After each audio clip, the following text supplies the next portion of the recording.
Hello guys, welcome back to my channel Monika blog. তো আজ ব্লগটা হচ্ছে কিনা ধান সেদ্ধ করেছি। ভোর 3টে থেকে উঠে ধান সেদ্ধ হচ্ছে আমাদের। আর ধান সেদ্ধ করেছি, ধান মানে আগে প্রথমে ভাপিয়ে নিয়েছি, ভাপিয়ে নিয়ে তাকে 2 দিন ভিজিয়ে রেখে দিয়েছি। ভিজিয়ে রেখে দিয়ে আজকে ভোর 3টে থেকে ধান সেদ্ধ হচ্ছে। তো চলো তোমাদেরকে দেখাই ধান সেদ্ধ করেছি।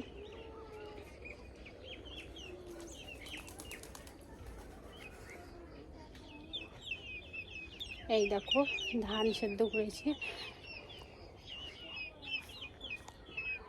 এই দেখো ধান সেদ্ধ হয়েছে, আর হাঁড়িকুড়ি সব পড়ে আছে, কিছু মাজা হয়নি, সব পড়ে আছে। দেখো কলতলায় খানটাও পড়ে আছে, কিচ্ছু মাজা হয়নি, এবার মাজবো। কালি বুনুন সব পড়ে আছে। ভোর 3টে থেকে উঠি মানে আরম্ভ হয়ে গেছে। এবার হচ্ছে কিনা ধান দেবো রোদ্দুরে, রোদটা ওঠার অপেক্ষায় মেঘলা মেঘলা হয়ে আছে। ধানটা এবার রোদ্দুরে দেবো। তো চলো দেখো। দেখো হাঁস মুরগি ছাড়লাম, ঝাড় টাড় দিয়ে নিয়ে হাঁস মুরগি ছাড়লাম। এই দেখো আমাদের হাঁস, এই যে মুরগি। এবার থালা বাসন সব পড়ে রয়েছে কলতলায়, থালা বাসনগুলো ধোবো। কালকে বৃষ্টি হয়ে ওখানে কী অবস্থা, একদম ব্যবস্থা নেই। এই করে ঘরের জিনিসপত্রগুলো তুলে দিয়ে, রান্নার জিনিসপত্রগুলো তুলে দিয়ে আগে গিয়ে ধানটা তুলে নিয়ে এলাম। আর হ্যাঁ, তোমাদেরকে ভিডিওয়ে আমি দেখাতে পারলাম না যে ধানটা আমি কী করে সেদ্ধ করছি, কারণ একা তো, ওই জন্য আমি মানে দেখাতে পারলাম না তোমাদেরকে। ঠিক আছে, কোনো ব্যাপার না। আবার হচ্ছে এখানে যখন ধান সেদ্ধ করবো তখন তোমাদেরকে দেখিয়ে দেবো যে কীভাবে আমি ধানটা সেদ্ধ করতেছি। ঠিক আছে, তো এই ধানগুলো এবারে শুকনো হয়ে গেছে, ধানগুলোকে এবার তুলবো আমি বস্তায়। গাইস, আমি এখন মানে আনাজ কেটে কুটে নিয়ে রান্না বসিয়ে দিয়েছি। ওই দেখো ভাত বসিয়ে দিয়েছি। আর রান্না হচ্ছে আমাদের এই যে শাক ভাজা হবে, আর ডাল হবে। এটা কি সিঙ্গাড়ার তরকারি হবে। এই যে আলু চাপা দেওয়া আছে, সিঙ্গাড়ার তরকারি হবে। এবার রান্না বসিয়ে দিয়েছি, ভাত হয়ে গেছে, তরকারি বসাবো হয়ে গেলেই।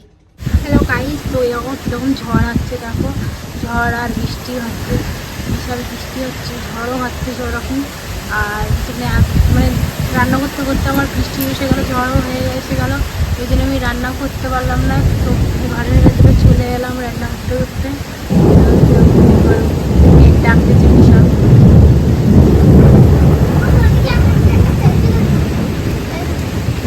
দেখো কীরকম ঝড় উঠতে পেরেছি, আর সব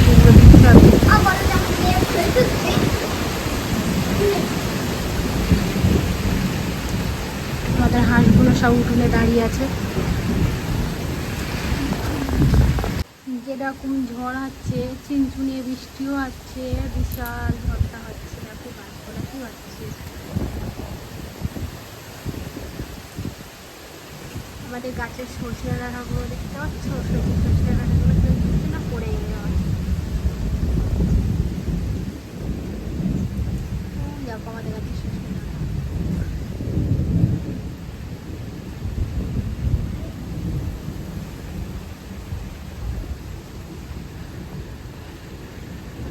তো গায়ে সন্ধে হয়ে আসতেছে, এবার আমি মুরগিগুলোকে ডোবে তুলবো। ডোবে না তুললে আবার পরে সন্ধে হয়ে একদম সন্ধে গেলে তখন তোলা যাবে না। চলো মুরগিগুলোকে তুলি এবারে। এই দেখো মুরগি সব ঘোরাঘুরি করছে, এবার এদেরকে তাড়ি ঘরে ঢুকাতে হবে।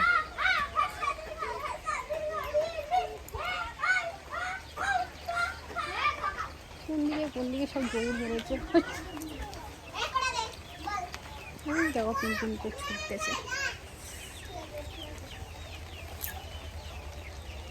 তো গাইস চলো, আমি ভিডিওটা এখানেই শেষ করতেছি। আসছি আবার নেক্সট ভিডিও, তোমরা ভিডিওটা দেখতে থাকো। আসছি আমি আবার নেক্সট ভিডিও।